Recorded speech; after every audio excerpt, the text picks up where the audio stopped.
Hey everybody, I am Kevin Iole. Thank you for joining me. And Saturday is UFC 276, a loaded card. Israel Adesanya versus Jared Cannonier in the main event. Sean O'Malley on the card. Robbie Lawler on the card. There are a host of stars, but one of the biggest stars on this card is my next guest, the featherweight champion of the world. He will be fighting Max Holloway in the co-main event. Of course, I'm talking about Alex Volkanovski. Volk, how you doing, my friend? I'm doing very good, mate. I'm doing very good. Thank you for that introduction. I appreciate it. You got it, brother. Now, before we get into this whole thing, I want to ask you this. I saw you were eating there right before we went on the air. No Vegemite in Las Vegas, I hope. No Vegemite, no Vegemite here. I can't eat Vegemite right now anyway, but nah. Do you eat it normally? I love it. That's because even when I'm in camp, I can. I'm allowed to have a toast in the morning, so I usually have the muffins, and I always put the butter and Vegemite. That's my go-to every time.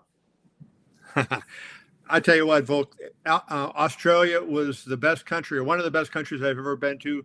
Vegemite may be the worst food I've ever eaten in my entire life. So anyway, let's get into this thing. You and Max Holloway are fighting for the third time. And you won both of the first two fights. The first one won pretty convincingly at UFC 245, UFC 251. A lot of split opinion on that. But your wrestling seemed to take over in the second half of that fight and kind of brought you back in it. So let's start there. Do you think that wrestling is going to be the big key for you in this fight to kind of continue that success you had in Abu Dhabi?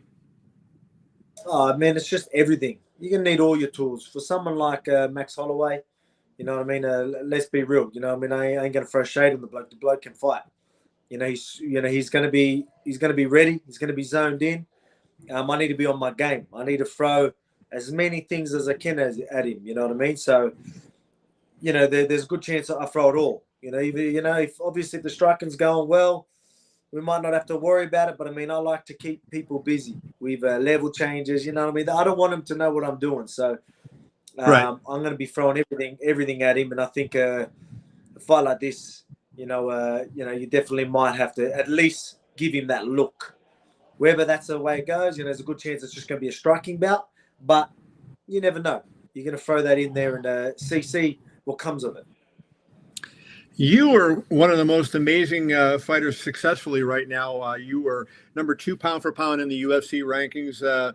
You have won 11 in a row in the UFC, which is starting to get in that territory. We can start talking about Anderson Silva and chasing that all-time UFC record. 21 wins in a row overall. And let's ask you about that. What is is there anything tough about the streak? Having people bring it up to you, knowing it's always there. It's kind of like, when a guy has a hitting streak in baseball, maybe it's, it weighs on him after a while because he knows the pressure's on. Does that put any burden on you at all, knowing you're carrying this big, long streak? Honestly, not at all. Not at all. Like, I do not look at it as ruining. If I was to lose, it's got nothing to do with that streak. It's got to do with me losing my belt and me being 4 steps backwards instead of 4 steps forward. You know what I mean? Like, I want to move forward, and we talk about the legacy and paychecks, and you know what I mean. Like, sky's the limit. We got goals, and losing is 1 step back. I do not care about the win streak. It looks cool.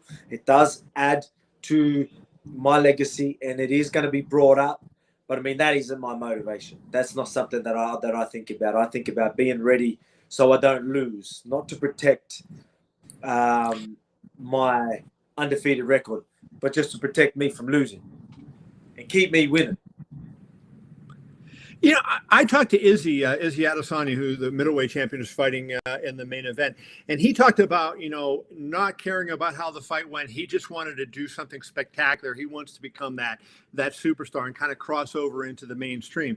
And I would imagine you find yourself in a similar place, right? I mean, we're just talking about all these wins in a row you have, and you're fighting killers and you're fighting on a regular basis. I mean, are you kind of on the same, side of the street as is he in terms of, hey, I want to start now building the brand into, I know you stayed here after your win over Sung Jung for a while to try to get some media and, kind of build name recognition. Is that a part of what you think about now on the business side?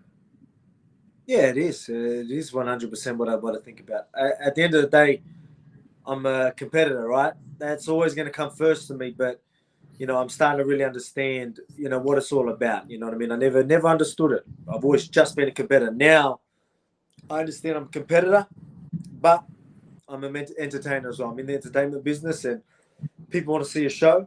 So that's what I look like. That's what I plan on doing. My style's fun to watch anyway, but having them big moments is definitely something that I think about, and I think most people should. And against in a situation like this, do you feel like this presents that opportunity for you? Because you're fighting a guy. Max is just an absolute savage, and look at he's done to Yair Rodriguez and to Calvin Cater, among others, right? He's just been spectacular. So you think this sets up for you to kind of have that type of performance, given who you are fighting and the stakes that are riding on this? Oh yeah, for sure. You know what I mean? It's already like the reason why he's even getting a third chance is because of who he is and like what he's done in the sport and what he's done after them losses as well. So beating him a third time, even though I beat him twice, it's still going to add so much more, purely because he's went back and had two massive fights. Some people are saying he's better. Everyone's going to look better when I'm not in front of him. I'll leave it at that. But I mean, at the same time, people are still like, looking at Max as such a great fighter. And obviously beating someone like that is always going to add to, it's going to set a statement, just beating him, right? So, it is definitely, that's why we're having this fight as well. That's why I want to do this as well, because I know it's going to put me in such a better position than I am right now. You know what I mean? Like when you talk about everything, you know what I mean? This is going to really, it's going to move me forward when you talk about rankings and all that type of stuff. Not that I care too much about it, but the hype is going to be real after this one. Max obviously is known as one of the best boxers in the UFC. But is there something that you could share with the audience that he does well that maybe people don't really recognize, or he doesn't get credit for? Is there, you've been in the ring 10 rounds with him, so you probably know him as well as anybody. Oh man, like he's not just throwing volume. That's what people like obviously see, and he's just go, go, go. Look, he will eat some. That is his main focus, is that volume and break people down like that. So that's why he can be hittable. But at the same time, he still sets up traps. And the fact that he's not worried about what he's absorbing, he doesn't worry too much about that. He's so zoned in on his offense. But the way he sets traps and the fact that he's, that he's not too scared of absorbing shots, if that makes sense. He doesn't worry too much about that. It means his offense can be on a whole nother level. So, but at the same time, it's not really the safest way to approach fights. It works well against the right people, but that style, I don't think he's going to have that style against me this weekend. I think he's always going to be a volume striker. He's definitely going to want to impose his will, but at the same time, it's going to be a chess match. We're going to be figuring each other out. We're going to see what pawns and what bishops and what pieces we need to use at the time. You said it's going to be a chess match, and I guess that leads to my next question. I mean, I think one of the things in your game that's really developed is your ability to adjust on the fly. Like you're in the fight and you're changing. And I referenced, in the second fight at UFC 251, where, Max maybe had that early lead. You started, wrestling and taking him down more, and it swung the fight in your favor. Do you feel that's something that, is just coming natural as you gain experience, the ability to kind of see what you need to do on the fly and not wait till you get back to the corner?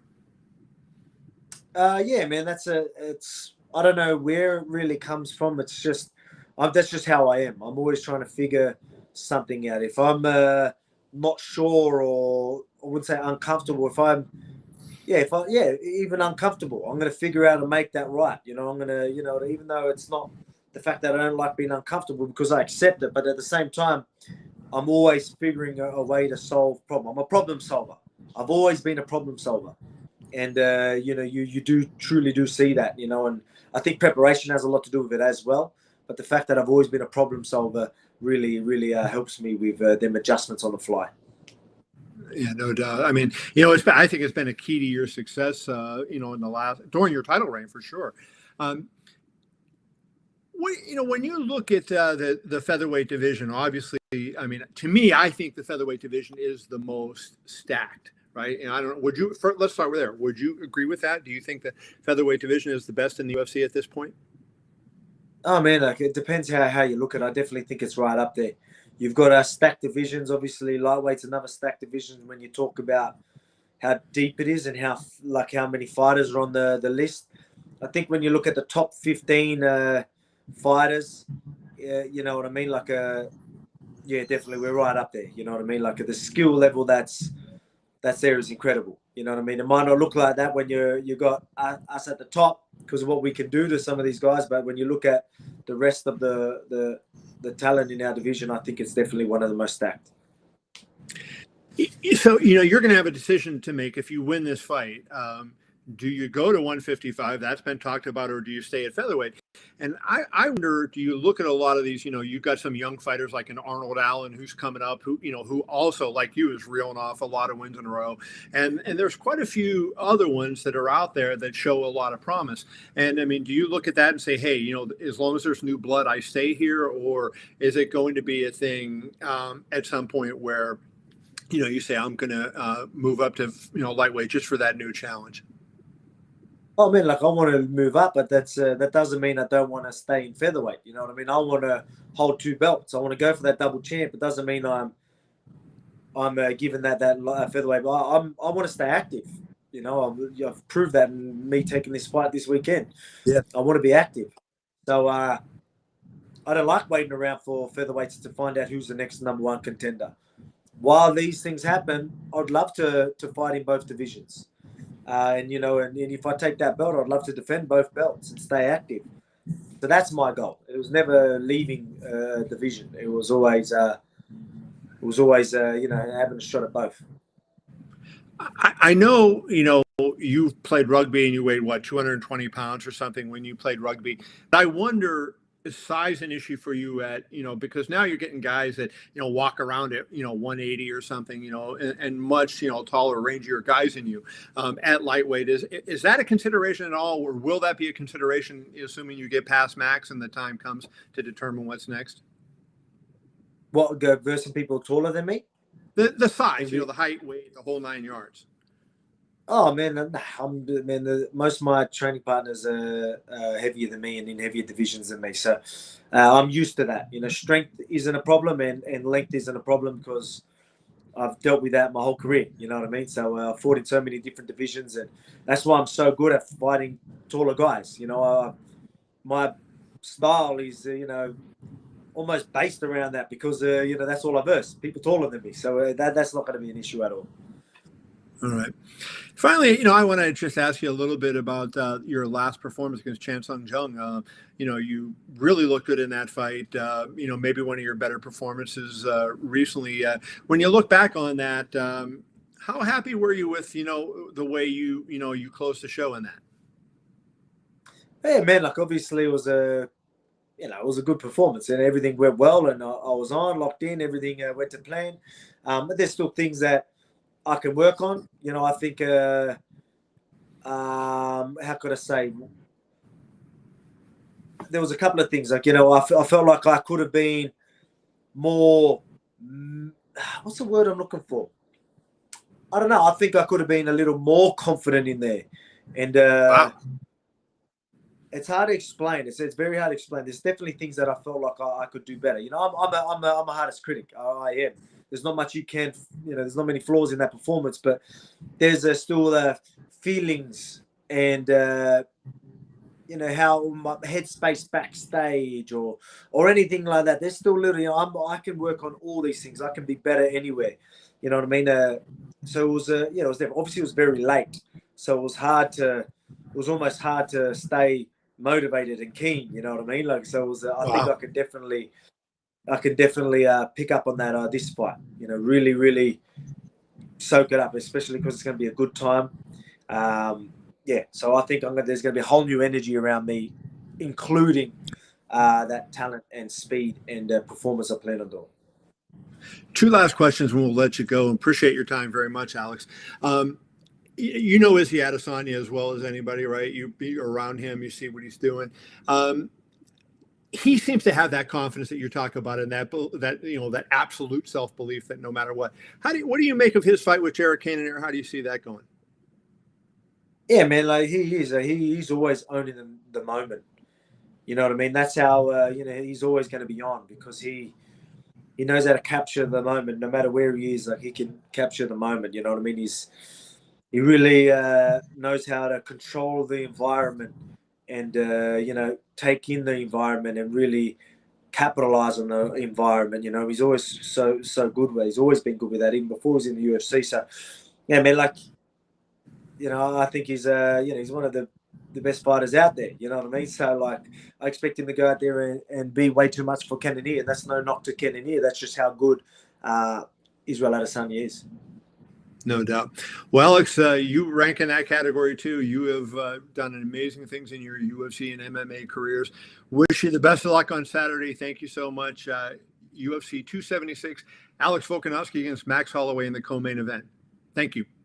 Thank you. Thank you. Thanks, Volk. Cheers, mate. Thank you.